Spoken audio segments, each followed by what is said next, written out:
Hey, what's up, guys? This is Ito Speaks back again with another video. And in this video topic, I want to talk about the Los Angeles Clippers and the whole James Harden trade. So, as we know, James Harden was recently traded to the Los Angeles Clippers from the Philadelphia Sixers. And at the time of the trade, I was kind of floored a little bit. I heard that there were rumblings that Clippers were interested in it, but I didn't think that they was gonna, you know, make a deal and actually trade for him. Now, there were other teams that were also interested as well, but I didn't see the Clippers as one of them because I felt like the Clippers had enough to make a deep playoff run and compete with PG and Kawhi, and even with Russell Westbrook there assisting. But I feel like when they made the initial trade for James Harden, I didn't like the trade because I feel like it was not necessary to have James Harden on the team. I feel like he's a team cancer. I feel like he doesn't have winners and challenges. He's a choker. And when you need him the most, he disappears in the biggest moments.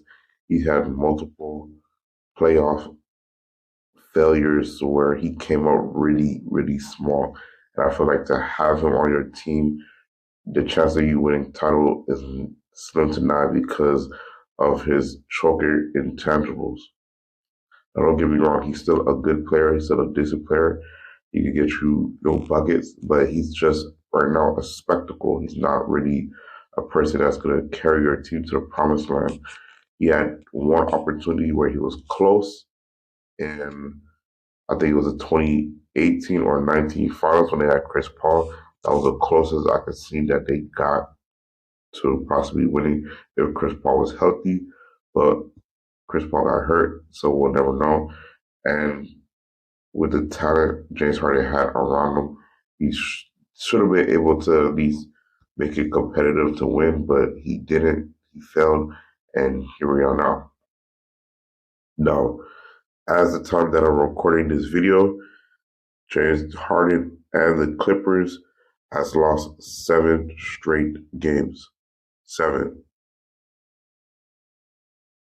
I repeat, as I'm recording this video now, the Clippers have lost 7 straight. They are 3-7. They have not won one game since James Harden's arrival to the team. Now, on the opposite end of the spectrum, the Sixers are 8-1 since they traded James Harden. That's not a coincidence. That just shows you the deleterious effect, the negative effect that James Harden had on that team. And I'm pretty sure if the Sixers knew that they was going to be this successful without James Harden, they would have traded him sooner. Now, I understand he was angry at Daryl Morey for whatever reason that the situation is going on, something that he was supposed to be promised, and then they deliver on. He got angry. He started requesting a trade. Didn't want to come to practice. Didn't pursue it for the season. Whatever. I don't care, to be honest, because the season's already here. It started. We're like deep into it right now. But for all that to happen, and then he finally gets traded to the Clippers, one of the teams that he wanted to go to, and now he's laying an egg right now as we speak while playing for the Clippers that a lot of people saw as a potential team that could make a deep playoff run with all the talent that they have, and that they're 3-7 right now is shameful. They interviewed James Harden talking about, what was the situation going on with the Sixers, and he was saying how he felt like they were trying to make him play a system when he is the system, and right there, that is the problem. He thinks he's a system. He thinks he's a focal point. Right now with the Clippers, you are not a system. You have to fit within the system. You have to play around PG and Kawhi. The team is not going to be revolved around you. And that's the problem that you had in Houston because they basically let you run a rough shot on that team for how many years that you played there after you got traded from OKC, and now you don't know how to revert back to play team basketball with other players, especially other star players when he was playing with Russell Westbrook at his peak and Kevin Durant. But now things have changed, things are different. He's a lot more older. You can tell he's a lot more slower in his step. He's not really getting to the basket as much, and defenders are starting to keep up with him. Even though he's still shifting, he gets some buckets, but the buckets are not as impactful as they were prior.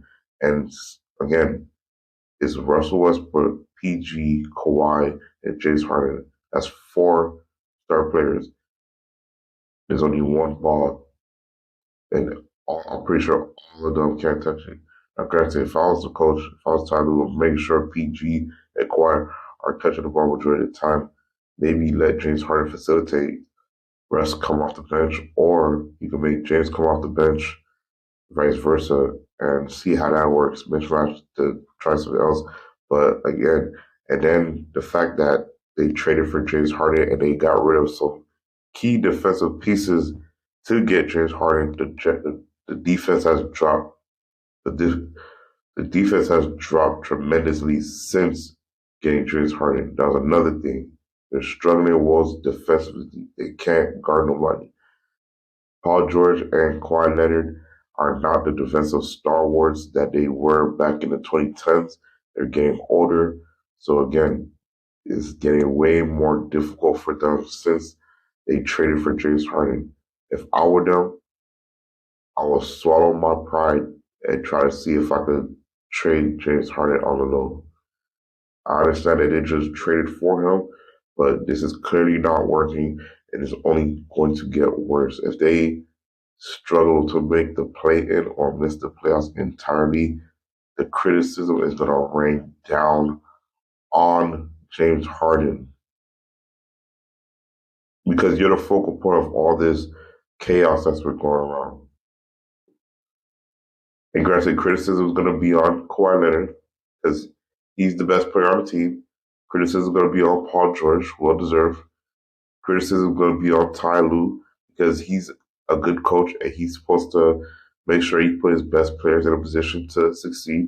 And he's not doing that, especially defensively. They've been struggling there, and that's on the coach and the players as well. So criticism is going to be all around, but the focal point and ire of that criticism from the sports media is going to be aimed towards James Harden because you're the denominator of this losing streak. So it is what it is. We just got to see what happens down the road. Maybe they get it together. They could probably go through, a slump. And some teams that go through that, they go through a 3-game, 4-game, 5-game slump where they lose those games.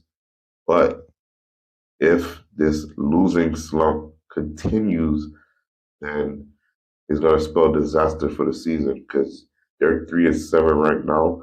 And then if this thing goes all the way through December, January, February All-Star break, and they're like bottom 15 in the West, it's going to be a struggle for the second half of February, March, and then April to try to squeak in and try to make the play in, and then make sure you seal up a playoff spot. And how will the team look then? How will the team look at that point? Me personally, I'm cutting James Harden or trying to trade him. Now, I know cutting is going to be rough because you just traded assets to get him, key assets as well. But I would possibly try to trade him, try to get something back for him at least. Because at this point, James Harden is just not worth the trouble. Still get you buckets, still have the talent there, but he's just not worth it. And he's never going to be a contender for a championship team or the focal point of a contending championship team. It's just in his DNA. He has a choker DNA, and that's what he always will be. But those are my thoughts and opinions on the matter. Let me know yours in the comment section down below. This EO Speaks out. Peace.